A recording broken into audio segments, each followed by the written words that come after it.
Hey, welcome to Kauffman Writes. I'm Kauffman, and today we're going to answer some creative writing questions and get a little writing in ourselves. Now, I know I had posted my writing that I will be working on today. I'm still working on a short story called The Last Scarecrow, but it's going to involve some ghostly characters. That's where we started going yesterday.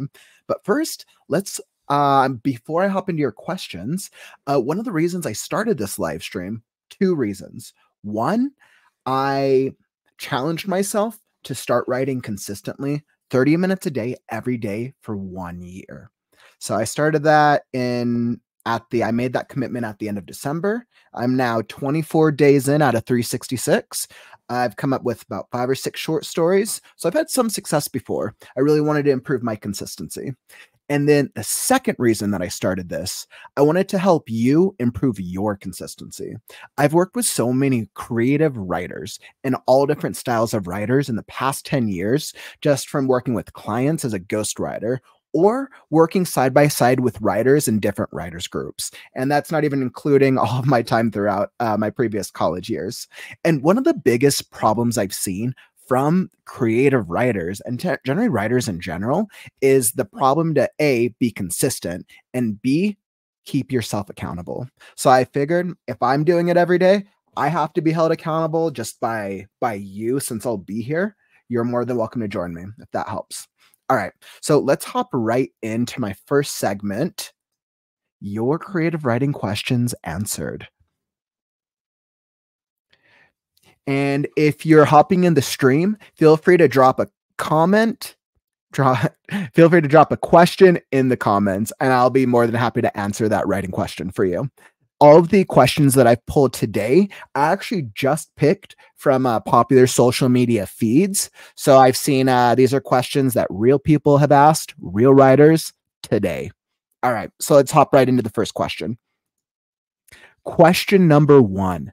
If you work full time or a family, I'm going to assume that says, or have a family and interests, where do you find time to write?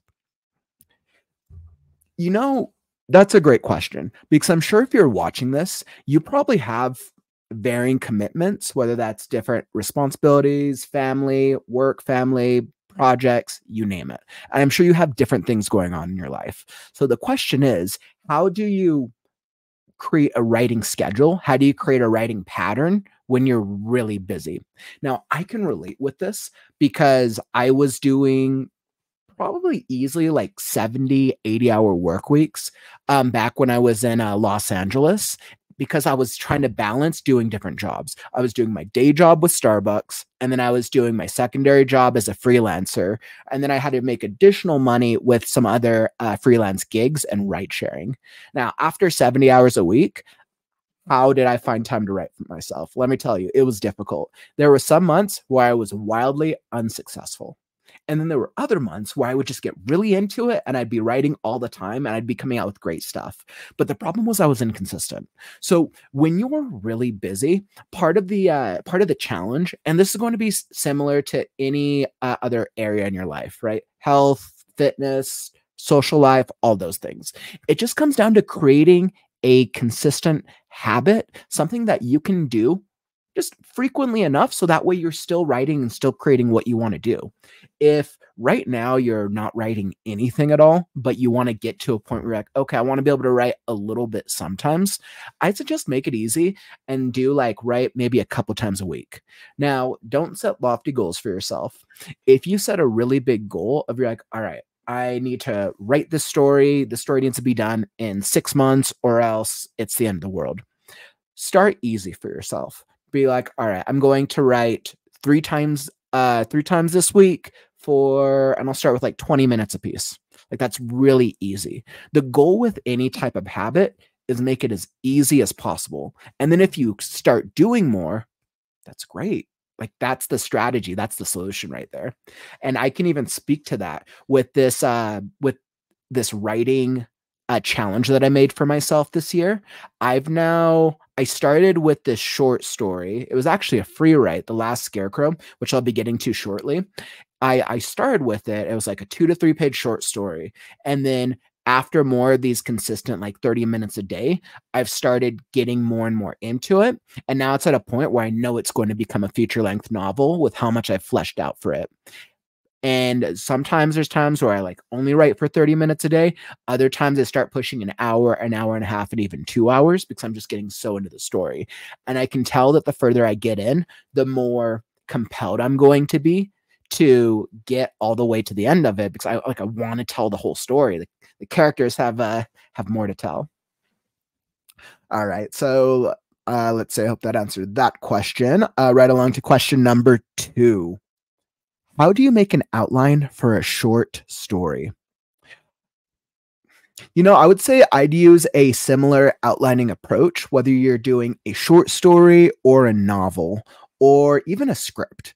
Now, the difference is the number of individual beats that you're going to add to it, the number of story beats is going to change based on based on just the length and how much is going to go into the overall story. What I would do is I'm all about the characters. I am a huge proponent of outline your story around the characters and the story you want to tell.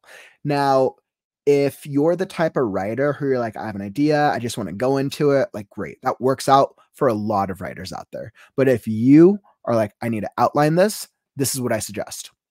First off, who is your protagonist? Who's the hero? Whose story is this? Start off with their beginning moment and their ending moment.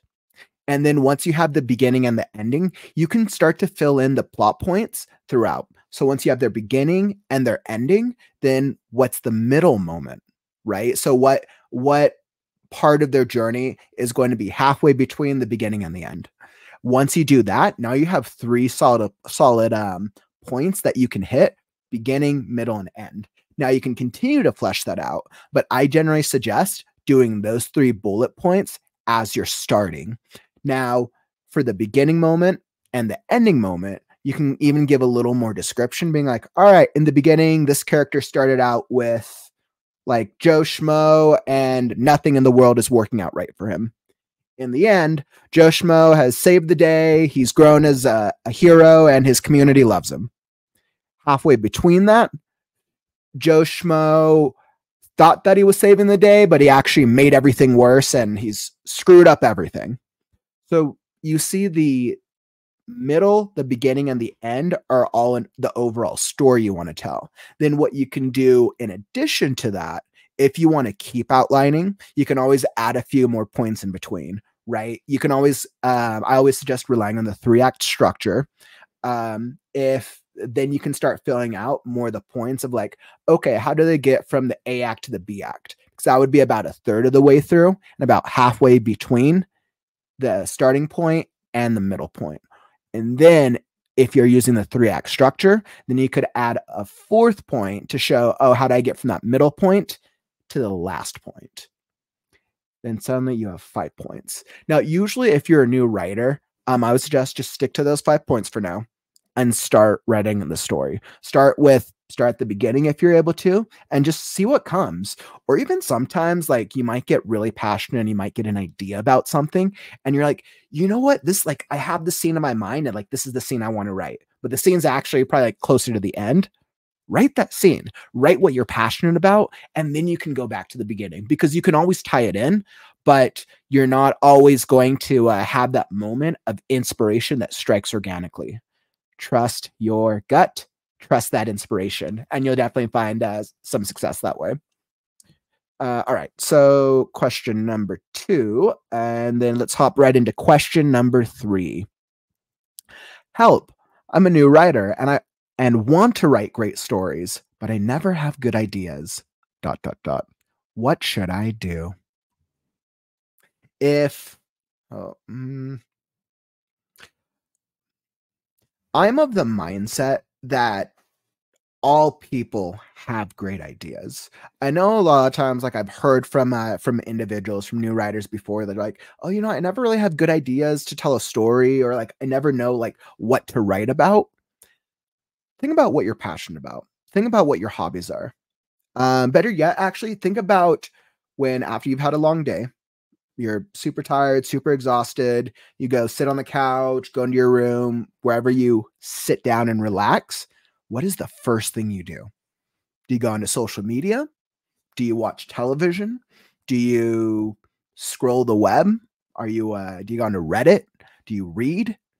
Whatever that first thing is that you do, what's one of the things that you like as a hobby that you'll just do intrinsically. So let's say that you're the type of person of you'll go on social media, right? If you were to go into your social media feed, what are the types of things? What's the type of content that you're attracted to? Are you the type of person who, if you go onto Instagram, you're going to start seeing all these animal videos, jokes, or videos, pictures, jokes, I guess, reels? Would you start seeing jokes? Would you start seeing, or maybe you would start seeing more pictures about your family and about like family history and what like some of your family or friends are doing?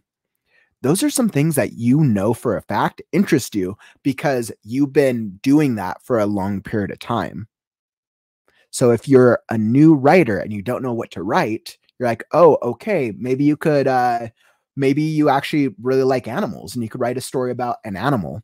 Or maybe you want to write about a story that you had in the past, like something that happened to you with your friends or your family. Maybe it's a story that you always like to tell at parties. You have great ideas. Believe in yourself.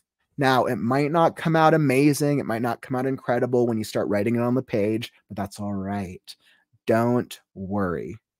The goal, if you're a new writer, is just to write.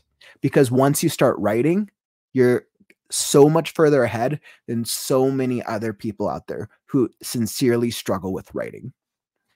That's my suggestion. And then once you have that idea, go back, refer to question 2 for outlining. All right. So let's see. All right, perfect. So those were just a couple questions to help you out today. I'm going to move right along into the second segment. And just as a reminder, if you're hopping into the live or if you're here on the replay, feel free to post a comment or yeah, blah, tongue twister. Feel free to post a question down in the comments and I'll be more than happy to answer them for you. If you're catching me now on the replay, feel free to post any questions in the comments. If you have any ideas, you like what you see, or if there's anything that you want to know, I am live streaming every single day because my goal is to write 30 minutes a day, every day for 1 year. Today is day 24.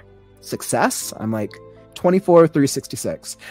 So we're slowly getting there, but I feel confident that at the rate that I'm going now with The Last Scarecrow, which started as a 2 to 3 page short story, or 2 to 3 page free write, which is now nearing 40 pages, it's probably going to be well over 100 page feature length novel.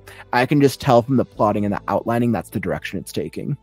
So yeah, thank you again for joining me. I'm going to end off this live stream, but I will be back tomorrow. My schedule is I will be back on at 8 p.m. tomorrow, Pacific Standard Time. So definitely feel free to join me. I posted my schedule on my YouTube channel and on my Facebook if you want to see what times I'll be on. Friday, Saturday, and I believe Sunday, I'll be on in the afternoon. So let me know if those times work for you. And if you haven't already, feel free to like and or subscribe. So that way I know that, so that way you'll be notified when I go live next. All right. Once again, thank you for joining me. I'm Kauffman, and I'll catch you on the flip side.